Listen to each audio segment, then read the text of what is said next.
Bayangkan ini, kamu sedang berada di sebuah bandara di pagi hari, semuanya terlihat baik-baik saja.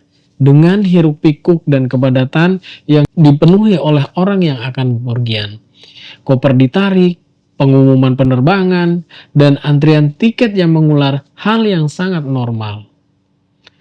Tapi tiba-tiba suasana menjadi berubah. Seorang pria muda keluar dari ruang dokter bandara. Dia tinggal dompet serta HP-nya. Dia berteriak-teriak sambil terus berlari, sesekali menoleh ke belakang. Aku tidak mau mati, aku tidak mau mati. Dia terus berlari dan tidak menghiraukan apapun. Menerobos petugas keamanan, mendobrak pintu bandara, dan menabrak apapun yang menghalanginya. Dia terus berlari sekencang-kencangnya keluar dari bandara. Dia masuk ke landasan pacu dan memanjat pagar kawat berduri bandara, dan setelah itu menghilang ke dalam hutan.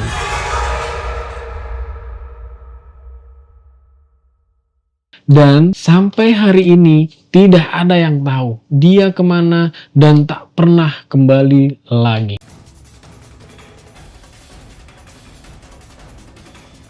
Itulah momen terakhir Lars Mitang, dan sampai hari ini tidak ada yang tahu kemana dia pergi atau apa yang sebenarnya terjadi.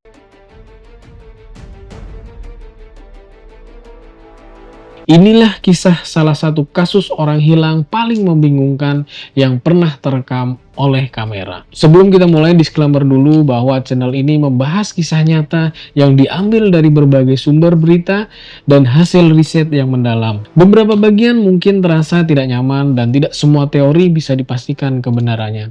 Jadi silahkan gunakan perspektif kalian masing-masing saat menonton, dan kalau kamu suka dengan konten-konten seperti ini, kisah nyata, misteri, dan sisi gelap yang jarang dibahas, kamu bisa bantu channel ini dengan subscribe, like, komen, share, agar channel ini terus berkembang dan membuka tabir misteri-misteri yang banyak belum terpecahkan.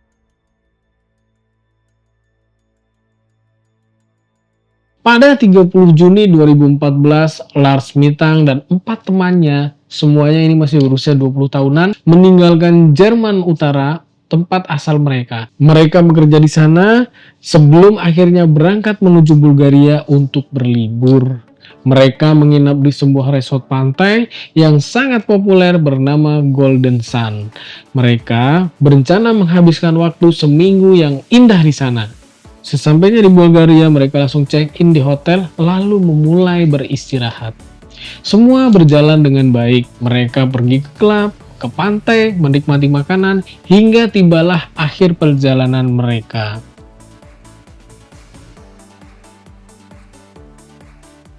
Pada hari terakhir, 6 Juli, Lars dan teman-temannya mengunjungi sebuah bar lokal dan menghabiskan malam di sana. Secara kebetulan saat itu sedang ada pertandingan sepak bola yang cukup populer dan disiarkan langsung. Di tengah keseruan menonton bareng pertandingan, terjadilah sebuah insiden di mana Lars menunjukkan dukungannya kepada salah satu tim, sementara para pengunjung lokal di bar tersebut mendukung tim yang lainnya. Kedua kubu mulai saling ejek membanggakan klub yang mereka jagokan. Semakin lama, tensinya pun semakin tinggi hingga terjadi pertengkaran. Namun semuanya selesai dengan cepat. Tidak ada kekerasan fisik di dalam bar. Setelah kejadian itu, Lars dan teman-temannya menutup malam di bar, lalu pergi ke McDonald untuk makan malam. Lars tidak mau masuk ke dalam, jadi dia menunggu di luar. Ketika teman-temannya keluar dari McDonald, Lars sudah tidak ada di tempat tersebut. Teman-teman Lars menunggu sebentar, lalu mencari di sekitarnya, tetapi tidak menemukannya. Mereka berpikir mungkin Lars bosan dan memutuskan untuk berjalan-jalan atau kembali ke hotel lebih awal. Karena saat itu sudah larut malam, mereka akhirnya kembali ke hotel tanpa Lars bersamanya. Sesampainya di hotel, Lars belum ada. Mereka bertanya-tanya, harus berbuat apa saat ini? Tetapi akhirnya mereka berpikir positif, Lars sudah dewasa dan nanti pasti dia akan kembali. Ternyata selang beberapa jam kemudian, Lars kembali ke hotel. Dia menceritakan bahwa dirinya telah diserang oleh sekelompok orang yang diduga merupakan orang Rusia atau penduduk lokal di sana. Lars sangat yakin mereka adalah orang-orang yang terlibat pertengkaran dengannya di bar tadi malam. Namun semakin Lars bercerita, semakin aneh ceritanya di mata teman-temannya. Mereka bertanya, kenapa kamu bisa hilang begitu? Jika kamu bertengkar dengan mereka, bukankah kejadian itu seharusnya terjadi di luar McDonald? Mereka seharusnya menemuimu di sana. Atau mereka memaksamu pergi ke tempat lain. Dan berapa lama penyerangan itu dilakukan? Kami di McDonald dan kamu tidak ada di hotel selama 4-6 jam. Itu tidak masuk akal. Meskipun mereka merasa cerita Lars sangat janggal, mereka tetap memprioritaskan kondisi Lars. Kemudian Lars mengatakan dalam penyerangan itu dia ditembak di bagian telinga. Mendengar itu, teman-temannya langsung berkata, kamu harus segera ke dokter, kamu harus pergi ke dokter. Kamu harus diperiksa sebelum kita pulang nanti. Karena hari ini adalah hari kepulangan mereka. Mereka tetap berencana untuk pulang sesuai dengan jadwal, tetapi dengan syarat Lars memeriksakan telinganya terlebih dahulu. Lars pun pergi ke dokter. Dokter memeriksanya dengan teliti, melihat ke dalam telinganya, dan ternyata gendang telinga Lars mengalami perforasi atau berlubang. Awalnya si dokter menyarankan kepada Lars untuk dilakukan operasi, tetapi Lars menolaknya. Dia tidak ingin menjalani operasi di Bulgaria. Jika memang harus dilakukan operasi, dia akan memilih melakukannya setelah pulang nanti ke Jerman. Sebagai gantinya, Lars memilih untuk menerima resep antibiotik dari dokter, yaitu cefuroxim. Dokter juga mengingatkan Lars karena dia dijadwalkan pulang ke Jerman bersama-sama temannya malam itu. Dokter menjelaskan bahwa penerbangan bisa menjadi masalah serius bagi seseorang dengan perforasi gendang telinga. Perubahan tekanan udara saat terbang dapat memperburuk kondisi telinga. Oleh karena itu, dokter menyarankan agar Lars tidak pulang malam itu juga. Sebaiknya Lars menunda kepulangan beberapa hari hingga telinganya benar-benar pulih sebelum naik pesawat nantinya. Setelah selesai dari dokter, Lars langsung kembali ke hotel dan memberitahu kepada teman-temannya tentang hasil pemeriksaan dan saran dari dokter. Begitu mendengar penjelasan Lars, reaksi pertama teman-temannya adalah ingin tetap tinggal bersama Lars. Mereka sepakat untuk menunda kepulangan dan pulang bersama-sama beberapa hari kemudian, setelah kondisi Lars sudah membaik. Namun, Lars tidak ingin merepotkan teman-temannya. Mungkin dia merasa tidak enak atau tidak ingin mereka khawatir yang terlalu berlebihan. Lars pun bersikeras agar teman-temannya tetap pulang sesuai jadwal malam itu juga. Dia berkata bahwa dia akan baik-baik saja di sini dan akan mencari hotel murah di dekat bandara. Tinggal beberapa hari lalu menyusul pulang ke Jerman sendirian.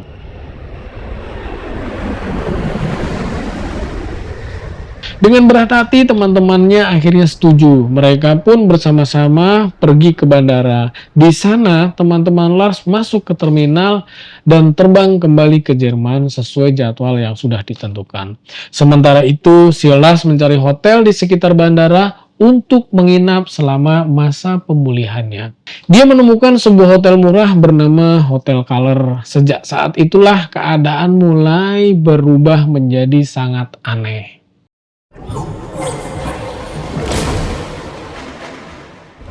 Setelah teman-temannya terbang kembali ke Jerman, si Lars menginap di Hotel Color tersebut. Hotel ini bukan tempat yang mewah, bangunan yang sangat sederhana dengan lorong-lorong yang sempit, dan malam itu terasa sepi. Lars seorang diri di kamarnya, hanya berencana tinggal beberapa hari hingga telinganya membaik sebelum menyusul pulang. Namun, tidak lama setelah itu, perilaku Lars mulai berubah drastis dan tidak masuk akal. Pada malam hari sekitar pukul 21, Lars menelpon ibunya, Sandra Mitang. Dalam percakapan itu, Lars meminta ibunya untuk menutup semua kartu banknya, kartu debitnya, kartu kreditnya, semuanya. Di sini Sandra pun bingung, dia mencoba memahami apa yang sedang terjadi pada anaknya. Tetapi Lars tidak memberikan penjelasan yang clear di sini. Suaranya terdengar aneh dan seperti orang yang sangat ketakutan. Tetapi Sandra belum khawatir di sini. Beberapa jam kemudian, sekitar pukul 3 dini hari, Lars menelpon ibunya lagi. Kali ini nada bicaranya sudah sangat berbeda. Sandra kemudian dalam wawancaranya dengan stasiun televisi di Jerman mengatakan bahwa dia bisa merasakan ketakutan yang sangat dalam dari suara anaknya. Bukan sekedar tegang, melainkan ketakutan yang nyata seperti orang yang merasa hidupnya terancam. Lars berkata bahwa ada sekelompok pria yang mencoba menyerangnya. Dia sangat yakin mereka akan membunuhnya. Sandra berharap saat itu dia bertanya lebih banyak, tetapi dia tidak ingin membuat Lars semakin panik. Dia memilih untuk menenangkan anaknya dan berpikir akan berbicara lagi keesokan paginya. Setelah telepon itu, Lars mengirim pesan singkat kepada ibunya. Dia bertanya tentang antibiotik yang diresepkan oleh dokter sebelumnya, yaitu cefuroxim. Dia seolah-olah tidak tahu apa obat itu. Sandra menjawab bahwa itu adalah antibiotik umum yang sering diresepkan dokter dan tidak berbahaya. Penyelidik kemudian berbicara dengan staf hotel dan memeriksa rekaman CCTV hotel. Rekaman menunjukkan bahwa antara panggilan pertama dan kedua ke ibunya sekitar pukul 1 dini hari, Lars terlihat bergerak menuju dapur hotel. Dia kemudian bersembunyi di dalam lift. Pada suatu titik, dia keluar dari hotel dan pergi selama kurang lebih 1 jam. Lalu kembali lagi ke hotel. Tidak ada seorang pun yang tahu kemana dia pergi saat itu. Pukul 6 pagi, Lars memanggil taksi menuju bandara. Sopir taksi kemudian diwawancarai oleh penyidik dan mengatakan bahwa Lars terlihat sangat gelisah. Sopir itu menggambarkan bahwa pupil mata Lars sangat lebar dan jantungnya berdebar kencang. Lars tampak seperti orang yang berada dalam tekanan yang luar biasa. Sesampainya di bandara, Lars mengirim pesan kepada ibunya bahwa dia sudah tiba di bandara. Sandra saat itu sudah mengkonfirmasi jadwal penerbangan Lars dan menyarankan agar dia menemui dokter bandara untuk memeriksakan telinganya sekali lagi sebelum terbang. Sandra merasa ada yang tidak beres dengan perilaku Lars selama 12 jam terakhir dan ingin secepatnya seorang tenaga medis atau dokter melihat kondisi anaknya.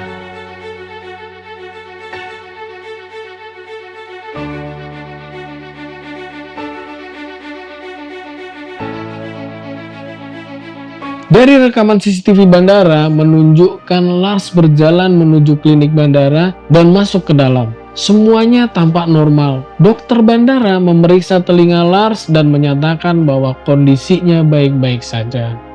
Lars diperbolehkan terbang, namun dokter juga mencatat bahwa Lars tampak paranoid dan gelisah. Dokter tidak tahu latar belakang kejadian yang dialami oleh Lars, tetapi dia bisa melihat bahwa ada sesuatu yang tidak beres dan saat itulah momen yang paling mencekam terjadi. Pada saat seorang pekerja konstruksi dengan rompi reflektif masuk ke ruangan dokter, pekerja ini memang sedang melakukan pekerjaan perbaikan di bandara dan masuk untuk bertanya sesuatu kepada dokter. Begitu Lars melihat pekerja konstruksi tersebut, terjadi sesuatu yang tidak terduga. Lars tiba-tiba meninggalkan semua barangnya, tasnya, dokumen, barang-barang pribadi, dan berteriak, "Saya tidak mau mati, saya tidak mau mati." Lalu dia berlari keluar dari ruang dokter dan meninggalkan terminal bandara. Rekaman CCTV menunjukkan Lars berlari melewati area bandara menuju ke pagar kawat berduri besar. memanjatnya, dan kemudian dia menghilang ke dalam hutan di sekitar bandara. Sejak saat itu, dia tidak pernah terlihat lagi.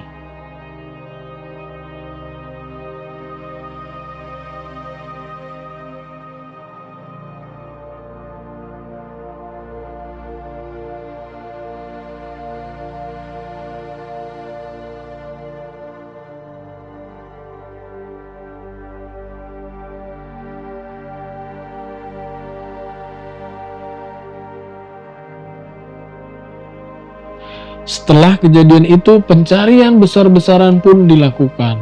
Keluarga Mitang menyewa detektif swasta bernama Andreas Gutik untuk mencari putranya.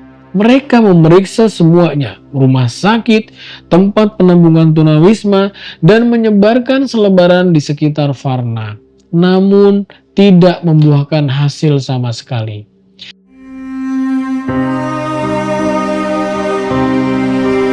Sayangnya, proses penyelidikan resmi di Bulgaria juga dikritik karena tidak pernah melakukan operasi pencarian dan penyelamatan dengan skala besar di area hutan tempat Lars terakhir terlihat.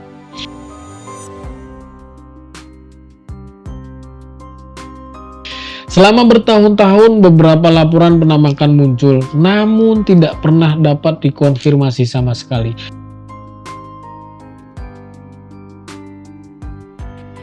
Pada 2016, polisi di Brasil mengunggah foto seorang pria berjenggot yang sempat dianggap mirip Lars, namun kemudian teridentifikasi sebagai orang lain.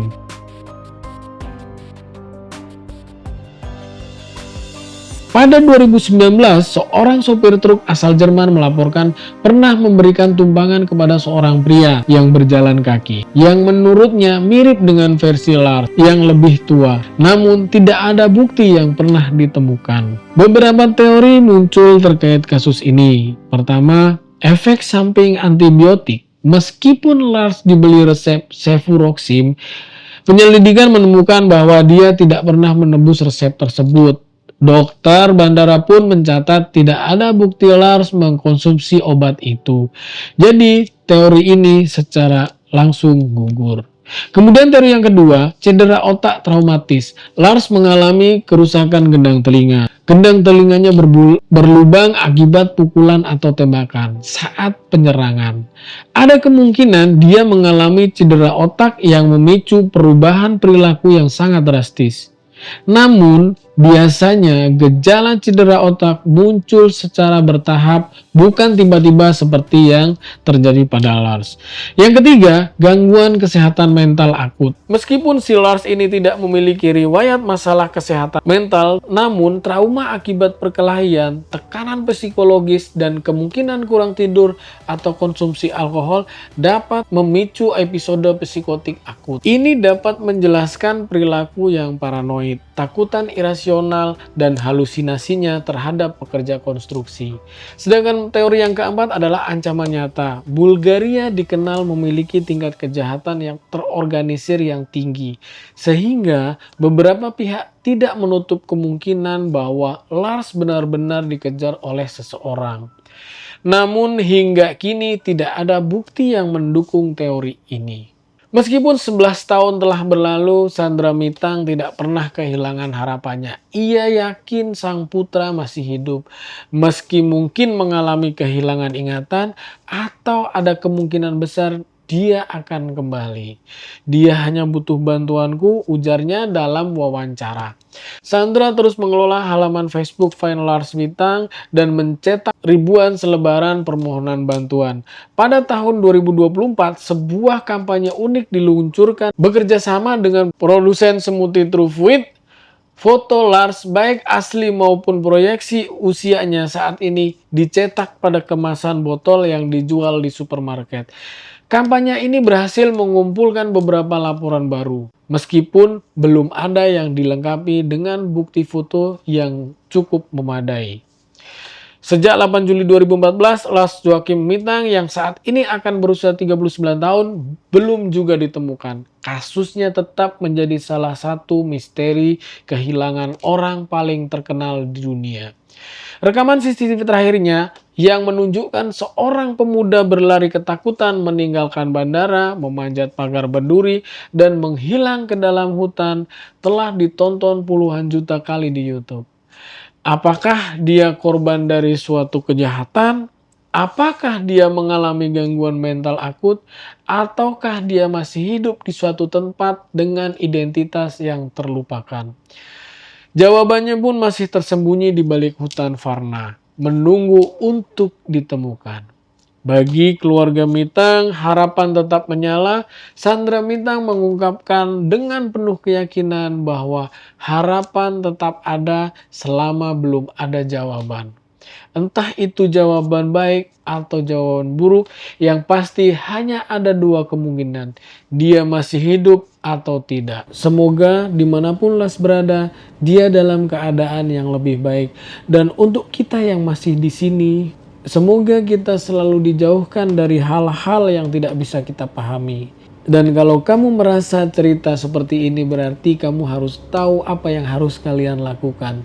Sampai ketemu di cerita berikutnya, sisi kata kita akan bahas sisi lainnya.